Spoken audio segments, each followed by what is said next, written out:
ture. Naannoleen siyaasa keenya keessatti eenyummaa sab identity horatan.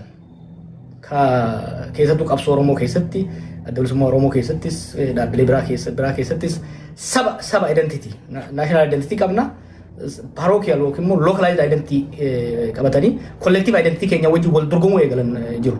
Namely fakkeenyaaf Arsii, Wallagga, Shawaa fi Harargee kan jennu kun immerge godhee waan jiruuf akkamiin manage goona waan jiru kan yeroo baay'ee itti yaada ture. Kanaaf wanni ani baruma sanarraa kaasee jiru hamma danda'ametti tokko godinoonni maqaan isaanii already hiikoo siyaasaadha. Hiikoo bulchiinsaa bira dabree, hiikoo ji'oogiraafii bira dabree, hiikoo siyaasaa horatan maqaa sanarraa odoo jijjiirre. Maqaa sanarraa jijjiirre. Lammaffaa immoo godinoonni tokko tokko immoo kan maqaa gosaatiin yaamamanii isa illee maal odoo jijjiirre. Maaliif akka jijjiirru barbaanne yeroo ammaatti Oromiyaa keessatti gosti ol keessa faca'eet kan jiru. Gosti ol keessa faca'ee waan jiruuf aanaan tokko yookiin immoo godinni tokko waggaa maqaa gosa tokkootiin kan yaamamu taate in and out group uuma. Kiyyaaf keessummaa uuma. Qabsoo sabaa tokko keessatti wanni godhamuu qabu eega gita bittaa alagaa irraa baate booda tokko imallummaan qabsoo sanuu ka uummata keenya walitti naqu. Hojiin qabsoo Oromoo sana bakka afuritti gulantaa bira dabarree amma shanaffaa jirra jee hoggaan dubbaduu adda addaa ta'an ture boqonnaalee shanan kana. Revival, reconstruction, implementation and ascendance of power, amma immoo democratization kan jenne kana. Keessattuu gaafa democratization itti kennu democratization need to speed up integration. Nation building biyya jaaraa uummata jaaraa waan jirruuf Oromoon tun across religion, across clan walitti makamaa integrate ta'aa akka deemu. Aadaa balanni isaa wal keessa makamaa wal hidhataa addaan fagaataa golaan godinaan amantiin osoo hin taane wal keessa akka maku gochuu barbaachisaadha jechuudha. Fakkeenyaaf Taaddasa Birruufaa wanni dheeraa dhaqanii Islaamaa Kiristaana waliin qalchiisanii nyaachisan it is that was the beginning of integration. Yeah? So wanni an amma ittiin Kaalgarii bakka tokkotti waan akka siyaasaa ture wanni an jechaa ture waa lama. Tokko maqaalee godinaalee gosaan jiranii fi eenyummaa siyaasaa horatan kan maqaalee san jijjiiru. Lammaffaa caaseffamuu kanaa'u wal keessa lallaaquu nu barbaachisa. Maaliif dhiyeenya kana bar dubbiin daangaa maal fakkeenyaaf ciqiciqii godina Booranaa godina Gujii jidduutti uumame as gara Harargee keessatti illee wanni jijjiira gara Arsii Shawaa jidduu wanni uumamaa dhufe tokko ni jira. Kana dhaamsuudhaaf restructure godhu. Laal warri wayyaanee nu sharranyaadha. Gaafa seenaa federaalizimii dhaabdu godina naannoo isii Dabuub zoon, Sameen zoon, Miraab zoon jettee keesse. Keenya garuu akkuma sirna gita biddaa duriitirra dhaalteetti itti fufsiifte jechuudha. Nummoo kana restructure godhuu qabnaadha. So restructure godhuu qabnu hoggaan jedhu maqaa jijjiiru caaseffama kanammoo wal keessa dha'u. Jarri kun maal godhee faallaa waan an jedhu godhan. Faallaa waan an jedhu maal wanni an jechaa jiru. Godinoota kana diinee wal keessa makuu qabnaa. Diinee wal keessa isaanoo maal godhan bakka Haayila Sillaasee fi Mangistuutti deebisan. Wallaggaan akka walitti ijaaramu Arsiin warri gosa Arsii gosa tokko bakka tokkotti bulchiin tokko akka seen warri Shawaa jedhamu gara tokkotti akka ijaaramu warri Harargee jedhamu gara tokkotti akka ijaaramu. The exact opposite of what need to be done at this stage of our national struggle. Sadarkaa kanatti wanti godhamuu qabu akkasii miti. Ani godinni maa diigamee miti godinni sirna heera mootummaa keessa sin jiru jijjiiruu dandeessa. Aanaas akka fedhan restructure godhaa deemuu dandeessa. Wanni restructure godhu waa lama gargaaruu qabaaf ta'u. Waa lama. Tokko ajandaa biyyoolessaa, ajandaa biyya jaaru, Oromiyaa cimsuu, tokkummaa uummata kanaa cimsuu, political ajandaa keenya tarkaanfii we have a political agenda as a nation. Political projectii san cimsuu qaba. Lama efficiency, administrative efficiency takkaahu bulchiinsa saffisaa, tajaajila saffisaa uummataaf kennu irratti. Wanti amma isaan gola jedhan kuni gara lachuunu gadi baay'inaa akka nutti haasaniin barbaada. Barreeffama sallaaleetiin jira. Wanni gola jedhan kuni wanni inni fayyadu argaan jiru tokko political integration ka jennuun uummata keenya wal keessa laaquu walitti hidhata uummata keenya daangaa alagaanii fi nummaan immoo qabsoo keessaa fi qabsoo asitti illee uumne kana daangaa kana daakuu qabna jechuudha. The ever solidifying borders between our people need to go away. Daangaa kana kan diigoo osoo hin ta'in kan inumaayyuu heeraaf seera kenneefi diinagdee kenneefi wallagga qubatti gurmeessu shawaa qubatti gurmeessu arsii qubatti gurmeessu. This is extremely dangerous. Yoo kaayyoon isaa uummata Oromoo kan tokkummaa isaa cimsuudhaaf walitti naqannee isaa kan cimsuudhaaf kan deemu taate kuni bu'aa faallaa qaba. Oromoo kan addaan fageessuudha. Lammaffaa administrative yoo kan laalle taate immoo uummanni amma yeroo baay'ee godina gaafata. Maaliif godina gaafata? Fakkeenya maaliif Baaleen Bahaa uumame? Baaleen Bahaa kan uumame uummanni Baalee baddaa waan jibbeef miti. Uummanni Wadda Walaabuu roobeen irraa fagaattee dheet kan achitti akka uumamuuf barbaade. Gaafa gola yootee immoo gurguddaa kana uumtu it also defeats the purpose of administrative efficiency. Amma warri Wadda Walaabuu qarqara Baalee Bahaa suni Shaashamannee dhufuu edaa jechuudha. Kun administrative efficiency illee fayyadu.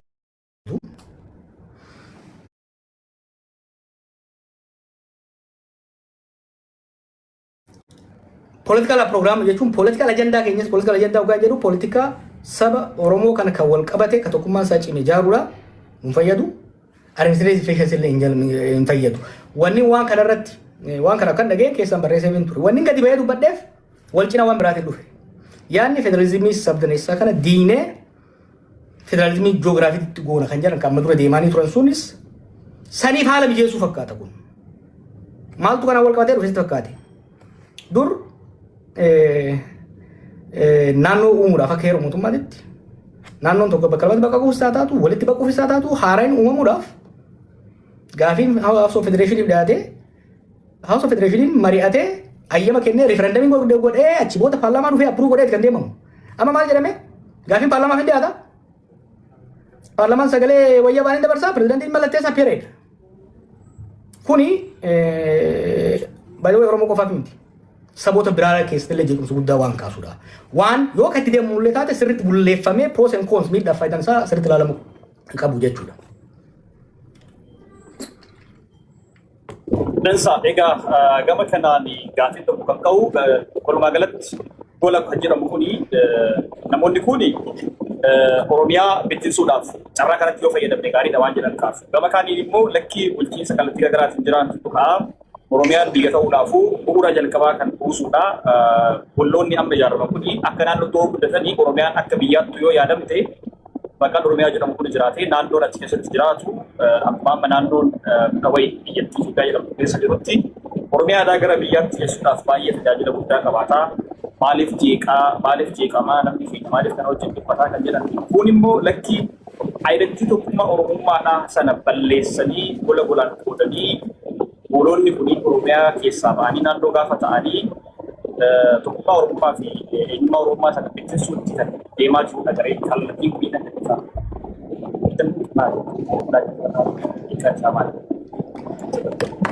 Kadura irratti amaree wani dho'isaan dhadhaaranii maal dho'isaa ta'a? Maaliif citii ta'a? Waan uummata miliyoona hedduuti mi? Waan fuulduree biyyaati mi? Maaliif citii ta'a? Hayyoon biyya irratti amarate, yuunivarsiitii keessatti itti amarate, sadarkaa gandaatti irratti amarate, miidiyaa irratti amarate, wanni citii ta'uuf hin jiru. Waan kana amma qopheessanii maskarama irratti bara hojiitti hiikuuf deeman. Waay? Kadura amaratamuudha. Yaadni amma isaan jiran kan kaafte kunis haa dhaggeeffannu kunis haa dhiyaatanii nu wajjin haa mormanii yookiin immoo ifiifuu haa dhiyeessanii. Kaduraa isaan haa dhiyeessanidha. Yaada kiyya dhiyeesseera. An kuni Oromoodhaaf balaa qaba. Itoophiyaadhaafuu balaa qaba wanni akkanaa kun. Wanni when not talking in the vacuum waan waggoota 8 dabre kana godhamaa jiru. Garee gadi bu'ee kan Sheekh Baddaa jedhee oofu anniyaa fi alajee uummata jaaraa jiru. Kanatu waa'ee wanni nutti haasa'uu barbaada.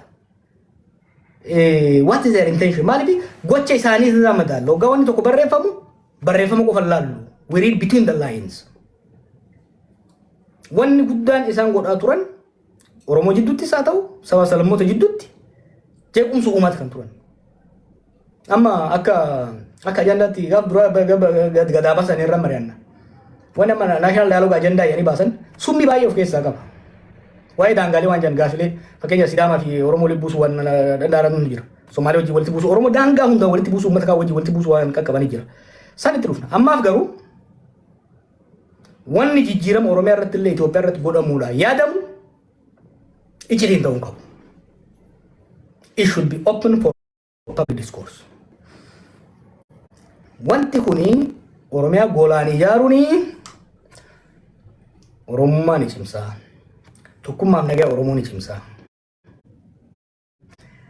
Administrative efficiency takkaahu kenniinsa tajaajila ummata bira dhaqqabu irratti ni fooyyessa.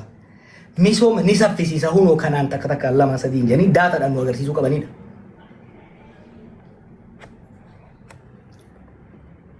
Dansa egaa kana wal qabatee har'a daawwattoota Ortodoksii Miidiyaa Neetwoork mariin keenya raafliiwwan Muhammad jiru kana gubbaarra dubbannee waan jiru irratti akkasii yaadatti kennatanii kan deemaa jirru diteelsaa keessa deemnee yeroo biraas irratti kan si wajjin mari'annu ta'a. Har'aaf garuu yaada kanneen kaasnee akkasiin yaadatti kennatan akka gaafis gaafataniifidha. Gubbaarra deemnee gaafii lama tokko gaafachaa jira. Gaaffiiwwan kaan afran irratti obbojoon ammas mata duree birootis keessa akkuma duratti jennee gara hawaasaatti deemna waan ta'eef marii hawaasaatti deemna waan ta'eef hawaasni akka yaadatti kennatu gaafii gaafatu gara si dabarsuu kootiin dura gaaffiiwwan ijoo ta'an kanneen keessaa lamatu qofa lamaa sana si gaafachuu barbaada. Tokkoffaa hariiroo fi biyya Oromiyaa jalaa baasu mata duree jiru qabatanii adeemaa turanii ittiin gadaraa dubbachaa ture. Namoonni kuni hariiroo fi biyya Oromiyaa jalaa ba'uun isaanii naannawa Oromoo naannawa sana jirus magaalatti galchanii sabni tokko magaalota kanneen keessatti Oromoo doomineet roodii ta'amee kan deemaa jiru.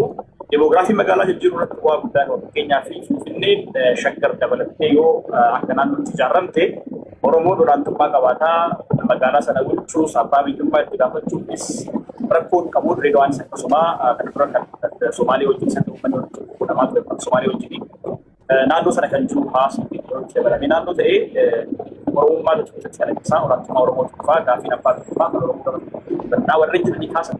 Especially warreen dokumentii kana deeggaran hidhaa mootummaatti jiran gaafii ijoo isaan kaasan. Ati immoo deeggarda Oromiyaa gargar qooduu fi jiruu fi keessa ajandaan kanadhaa Oromoo cimaadhaan ibsatu. Yaada kana akka konsepsibsi.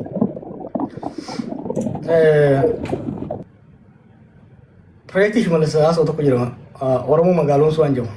Arbanaajiin Oromoo which I accept waan gaarii. Manni keenya yeroo dheeraadhaaf saba garaagaraatiin magaalaa irraa dhiibamee ture.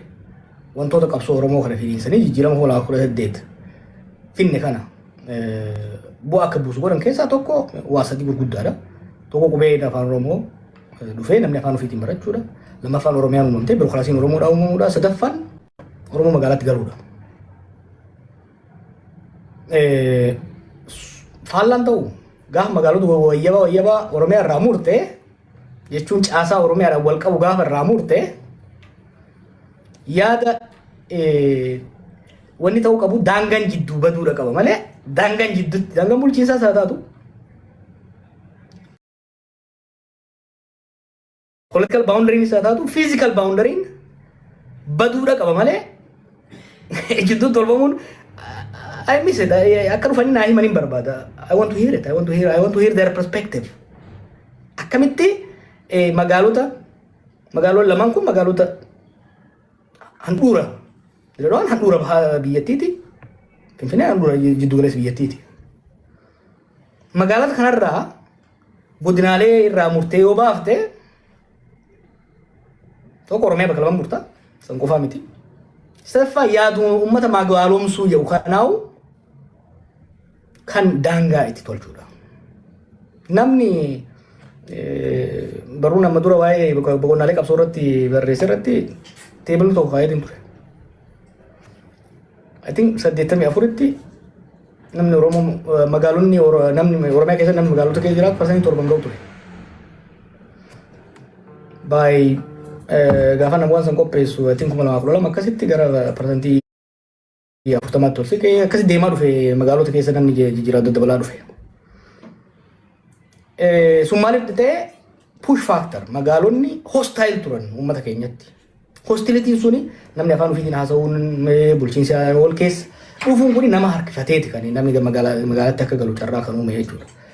Kanaaf loojikiin isaan aan galle magaalonni kun Oromiyaa keessa yoo ta'an Oromiyaa hojii yoo ta'anii Oromoo magaalum sun tumsammoo gaafa bayan kan jedhu. Let us see it. Yoo dhuguma ajandaa kana ummatoota walitti buusuu fi nuuf ummatoota biraa wajjin cikiciki keessa nu galchuudhaaf yoo taateen alatti ultimately maal seete wanni an dhiibuu barbaadu. Iccitiin ta'uu iccitii ta'uu qabu. Gadi haa ba'uu irratti haa mari'atamu san booda wanni yaadni sagalee wayyabaa deeggarsa wayyabaa argate hojiitti haa hiikamu.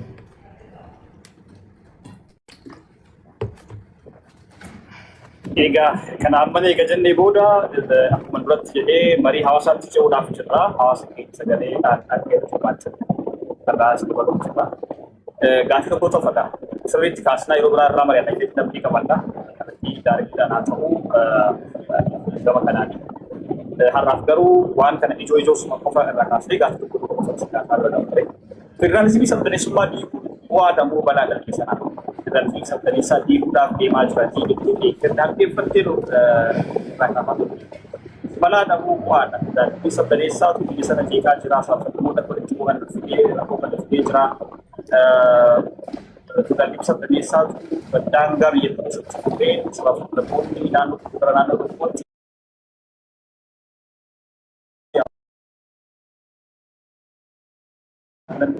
nama korban itu federasi ayyamu sirri warri TPL bicara berjalan tidak tahu lagi warri nampak ketika dia kena sesuatu karena tu kan sedih karena dia pun kamana wajib aja.